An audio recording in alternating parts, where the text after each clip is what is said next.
businesstraining.com. Globally recognized 100% online business training and certification programs completed in 5 months. Hello, it's Richard Wilson from businesstraining.com. Here's a book by Jeffrey Gitomer called The Sales Bible. And you can see by the condition of this book that I've read it many times and studied it for a long time. You can see by the thickness of the book, there's a lot of advice given here. So again, for the cheap price of obtaining this book, you can receive a lot of value from Gitomer. And within this book, he provides a lot of kind of sales tools 101 in a really comprehensive package. So if you're looking to get started in sales, this is a great book to consider, reading first as, one of the first books. Or if you've read some books that have been okay or very specific on some topics, this is a good book to get a really kind of great framework for how to do sales.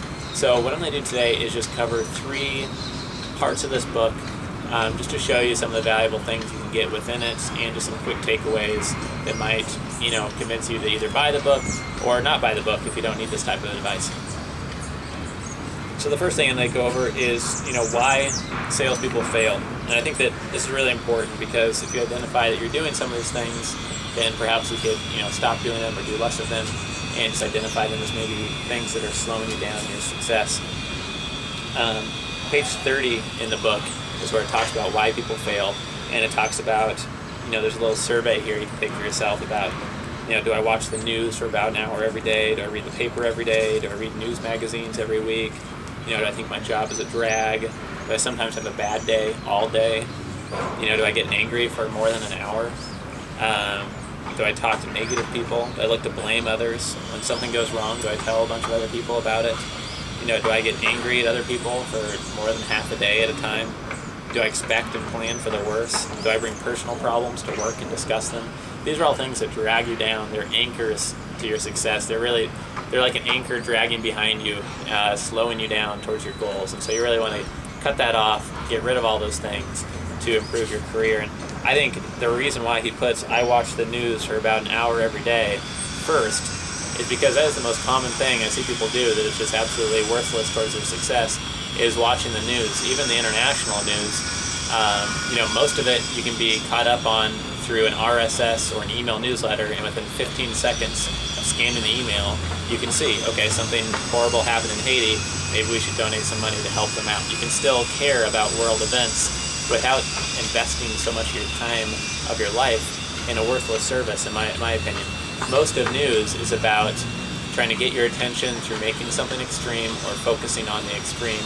And 70 or 80% of cases, that's on negative things. Somebody got shot, somebody got raped, somebody got their house broken into, a dog got poisoned.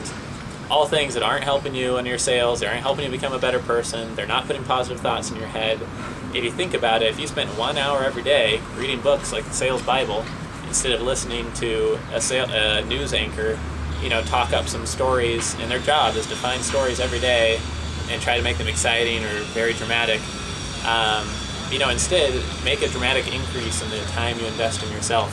Most people watch way more TV every day than they do read books, and there's so much value you can get out of books that, if you're serious about your own career, you need to, really get yourself in gear and invest your own time wisely. So that's just a great thing that he includes there. And that one idea, or that one chapter of the book where he's talking about things you shouldn't do, if you just only read that page and make sure you don't do any of them, that's worth the whole price of the book. You can go buy the book, tear out that page, put it on the wall in your bedroom, throw away the rest of the book, and you've gotten your money's worth. So that's why I like Jeffrey Gitomer's books. Just really easy to consume and really direct, valuable ideas.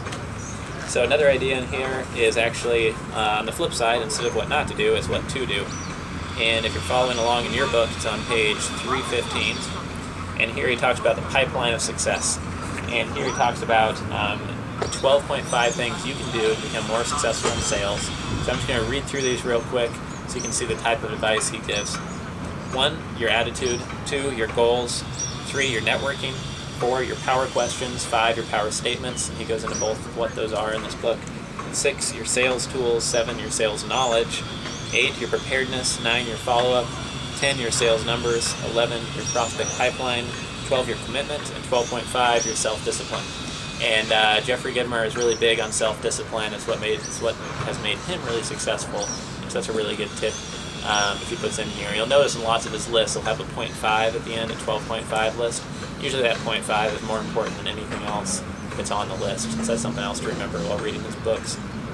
The last thing here I want to cover is networking tips. And what Jeffrey Gitomer has in here is a list of things to do when you're going to network with others.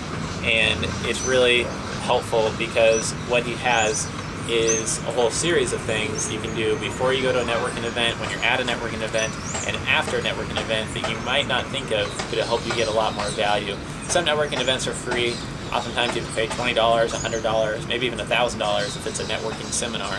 And so you really want to, take value of your own time and investment in that event and get the most out of it possible. So hope you enjoyed this summary of the Sales Bible by Jeffrey Gitomer, and thank you for joining us today.